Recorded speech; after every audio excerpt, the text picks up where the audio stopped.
आई मिश्रिका। इस वीडियो में बात करेंगे जो कि सब काफ़ी ज़्यादा पूछ रहे थे क्योंकि जेएनयू में अभी अभी मैथमेटिक्स इंट्रोड्यूस हुआ है। तो एमएससी मैथमेटिक्स इंट्रोड्यूस हो गया है तो उसका एंट्रेंस एग्जामिनेशन होगा। उसका नाम है JNUEE यानी कि जवाहरलाल नेहरू यूनिवर्सिटी का एंट्रेंस एग्जामिनेशन। तो उसका सिलेबस और उसका एग्जाम पैटर्न तो देखते हैं। इस वीडियो में बस वही डिस्कस करने वाले हैं कि एक्चुअली में सिलेबस क्या है और एग्जाम पैटर्न कैसा है। तो सबसे पहली बात कि जो हमारा एग्जाम है जेएनयू का जो इस साल होने वाला है वो फुली एमसीक्यू होने वाला है। और दूसरी बात ये ऑर्गेनाइज कौन करिए, नेशनल टेस्टिंग एजेंसी। और ये कैसा होने वाला है, कंप्यूटर बेस्ड टेस्ट। तो एक तो ये ऑनलाइन होगा, यानी कंप्यूटर पे होने वाला है, और दूसरी बात it will be completely multiple choice question type. ठीक है, अब देखते हैं कि सिलेबस क्या है। सिर्फ एमएससी मैथमेटिक्स का सिलेबस देखेंगे, आपको कोई और देखना है तो नीचे डिस्क्रिप्शन बॉक्स में लिंक्स गिवन है, आप उस पर जाइए और बाकी सब्जेक्ट्स का आप देख सकते हैं ऑफिशियल वेबसाइट से। तो मैथमेटिक्स का सिलेबस देखते हैं।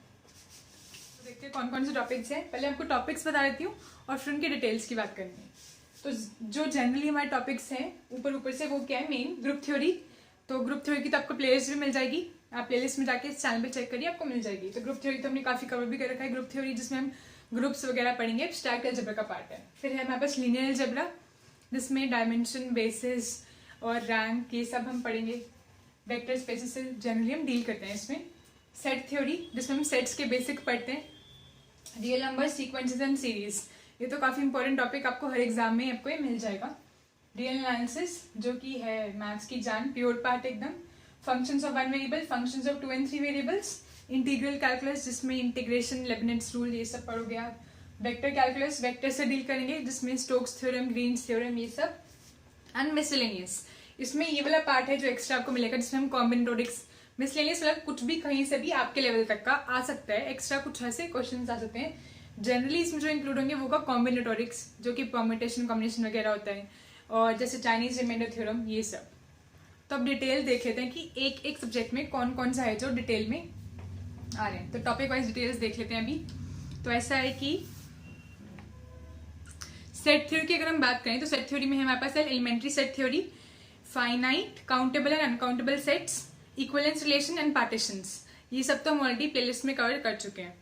ठीक है, फिर real number, sequences and series, इसमें क्या क्या है, real number system as a complete ordered field. तो इसको फील्ड की तरह रियल लाइन को अच्छे से पढ़ना है पूरा। Archimedean property, supremum infimum sequences of real numbers. Supreme infimum निकालना, चाहे वो सेट का हो चाहे वो सीक्वेंस की बात करें हम। फिर सीक्वेंसेस से बात करेंगे हम, convergence of sequences, sequence converge करती है नहीं, फिर उसकी लिमिट निकालना। Bounded and monotonic sequences, convergence criteria for sequences of real numbers, Cauchy sequences, और कॉशी इंप्लाइज कन्वर्जेंस होता है या नहीं होता, कब होता है, sequence, subsequences, Bolzano Weierstrass theorem. फिर series of real numbers, absolute convergence, test of convergence for series of positive terms, comparison test, ratio test, root test, ये सारे टेस्ट हम पढ़ेंगे जिसमें कि पता चलता है कि कन्वर्ज करिए या नहीं करिए। Leibniz test for convergence of alternating series. तो ये सारे टेस्ट आपको आने चाहिए, यानी कि इन्हीं टेस्ट के ऊपर बेस होगी। जनरली हम ये टेस्ट ही पढ़ते हैं। फिर आता है रियल एनालिसिस का, और डीप में घुस रहे हैं। इंटीरियर पॉइंट्स क्या होता है, लिमिट पॉइंट्स, ये सारा पॉइंट सेट टोपोलॉजी वाला पार्ट है, ये भी हम काफी हद तक कवर कर चुके हैं। Interior points, limit points, open sets, close sets, bounded sets, connected sets, compact sets. और फिर पावर सीरीज जो कि सीरीज की लास्ट में जाके हमने पढ़ा होगा कि पावर सीरीज क्या होती है, उसमें रेडियस ऑफ कन्वर्जेंस वगैरह निकालना। Taylor series, radius and interval of convergence दोनों निकालना सीखना है। Term wise differentiation and integration of power series.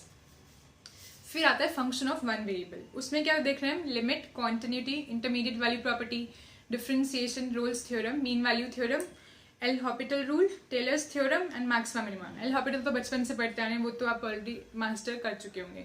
Maxima minima ये सब वही पार्ट है जो 12th से मास्टर करते हुए आ रहे हैं। ठीक है, फिर 2 वेरिएबल्स में जब 2, 3 वेरिएबल्स आते हैं वो आपने बैचलर्स में आके अच्छे से पढ़ा होगा। Limit, continuity, partial derivatives, differentiability, maxima and minima.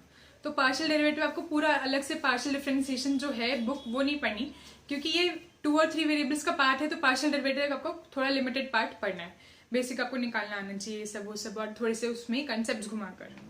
फिर इंटीग्रल कैलकुलस, तो ये तो अप्लाइड है, ज्यादातर लोगों को पसंद होता है, मुझे नहीं था क्योंकि मुझे प्योर ज्यादा पसंद है, पर वैसे सबके लिए फेवरेट होता है क्योंकि आसान होता है, 12th से पढ़ते हुए आ रहे हैं हमें। Integration as the inverse process of differentiation, definite integrals and the properties, fundamental theorem of calculus, double and triple integrals, volume निकालना और वो सब। Change of order of integration, जो कि स्टार्ट ही इसी से करते हैं कि ऑर्डर कैसे चेंज कर रहे हैं. Calculating surface areas volumes using double integrals, calculating volumes using triple integrals. ठीक है. फिर आता है वेक्टर कैलकुलस में. इंटीग्रेशन में, इंटीग्रल कैलकुलस में ज़्यादा नहीं है. फिर वेक्टर कैलकुलस, उसमें भी ज़्यादा नहीं है. बेसिक जो आप सबको आता होगा, मतलब अगर आपने ऑलरेडी एग्जाम दिया है, टिफर का एग्जाम दिया है, तो आपको ये सब ऑलरेडी आ चुका होगा, तो ज़्यादा अलग इसका सिलेबस नहीं है. जैसे BHU का काफ़ी वास्ट था सिलेबस, जैसे कि हमने देखा था दूसरी वीडियो में, पर इसका इतना भी वास्ट नहीं है. फिर वेक्टर कैलकुलस में आपको स्केलर एंड वेक्टर फील्ड्स क्या होती हैं, gradient, divergence, curl, line integrals, surface integrals, Green की theorem, Stokes theorem and Gauss's theorem, बस ये आनी चाहिए. फिर ग्रुप थ्योरी, जो कि वो भी हम काफ़ी प्लेलिस्ट में कवर कर चुके हैं और मुझे बहुत पसंद है क्योंकि प्योर में आ गए हैं फिर से. तो ग्रुप्स, सब ग्रुप्स, अलजेब्रिक स्ट्रक्चर जितने भी हो सारे पढ़ डालो, है ना. फिर एबिलियन ग्रुप क्या होता है, non abelian group, cyclic group क्या होता है, परम्यूटेशन ग्रुप्स, नॉर्मल सब ग्रुप, लैग्रेंजस थ्योरम, जो कि काफ़ी इंपॉर्टेंट होती है वो, तो कि हर सब ग्रुप का ऑर्डर ग्रुप के ऑर्डर को डिवाइड करना चाहिए. Group homomorphism, basic concepts of question groups, केलीज theorem and class equations. तो इसमें भी सही है, सब कुछ आ ही रहे हैं जितना हमने जान तक पढ़ा होगा. Finite dimensional vector spaces, linear independence of vectors, ये लीनियर अलजेब्रा में आ गए हम. उसमें finite dimensional vector spaces, linear independence of vectors, basis dimension, linear transformations, matrix representation, जो कि हम लेके जाते हैं कि हर ट्रांसफॉर्मेशन को मैट्रिक्स कितना शो कर सकते हैं. Range space, null space, rank nullity theorem, rank and inverse of a matrix, determinant, solutions of system of linear equations, consistency conditions, eigen values and eigen vectors for matrices, Cayley Hamilton theorem inner product spaces and orthogonal basis, orthonormal basis. और फिर miscellaneous में जो मैंने आपको कहा था कि कुछ भी कहीं से थोड़ा बहुत आ सकता है, तो ये रैंडम पार्ट लेके चल रहे हैं कि बाकी सिलेबस तो हमने ज़्यादा आसान नहीं रखा है, बट जो यहाँ पे दम लगेगा मिसलेनियस में 2-3 क्वेश्चन कहीं से भी आके मिसलेनियस में. तो जहाँ पे आपको थोड़ा सा और ध्यान देना पड़ेगा वो है लॉजिकल रीजनिंग. तो रीजनिंग जनरल लॉजिकल वाली जो होती है, जो हम बाकी सारे एग्जाम्स के लिए जैसे तैयारी करते हैं, बेसिक ब्लड रिलेशन वगैरह ये सब होगा. यहाँ पे मेंशन नहीं है, ये मैं बता रही हूँ अपने से. तो रीजनिंग जो भी होती है मैथमेटिकल रीजनिंग, वो आपको देखनी है. एलिमेंट्री कॉम्बिनेटोरिक्स, ठीक है, यानी कि कॉम्बिनेशन और परम्यूटेशन वगैरह कवर करते हैं सब. डिविजिबिलिटी इन इंटीजर्स, तो जो स्टार्टिंग में आप पढ़ोगे ना, अगर आपने ग्रुप थ्योरी को स्टार्ट किया और नंबर थ्योरी से, पहले नंबर थ्योरी थोड़ी सी कवर करो, तो उसमें हम पढ़ते हैं यूलर्स टोर्शन फंक्शन, फाई और ये सब पढ़ते हैं, जिसमें हम डिविजिबिलिटी पढ़ते हैं कि 2 से डिविजिबल, 3 से डिविजिबल, 13 से, 37 से, तो कुछ स्पेशल केसेस पढ़ते हैं, वो सब आप देख लेना. फिर कॉन्ग्रुएंस और चाइनीज रिमाइंडर थ्योरम, जैसे मैंने आपको बताया था, और यूलर्स टोर्शन फंक्शन, फाई फंक्शन, ये सब है. तो ये मिसलेनियस का पार्ट है. तो बस इसके साथ ही हमारा जो सिलेबस है वो हो जाता है खत्म. ये सब आपको प्रिपेयर करना है. तो जो नया है वो आपको मिसलेनियस वाला पार्ट लग रहा होगा, बाकी सब तो सुनी हुई चीज़ें. इसकी प्रैक्टिस अच्छे से करो, पूरा फुली MCQ बेस्ड है पेपर, ये आपको पता चल ही चुका है. तो इसके हिसाब से तैयारी करो कि MCQ को सॉल्व करना है आपको. और कंप्यूटर बेस्ड है तो आपको कंप्यूटर बेस्ड एग्जाम की ऑलरेडी प्रैक्टिस हो चुकी होगी. All the best. कोई भी आप प्रॉब्लम आए तो आप मेरे को कमेंट बॉक्स के थ्रू बता सकते हैं, या फिर आप FB पे जो ट्रिप बोहेमिया नाम से पेज है उस पर भी आप मैसेज कर सकते हैं. All the best.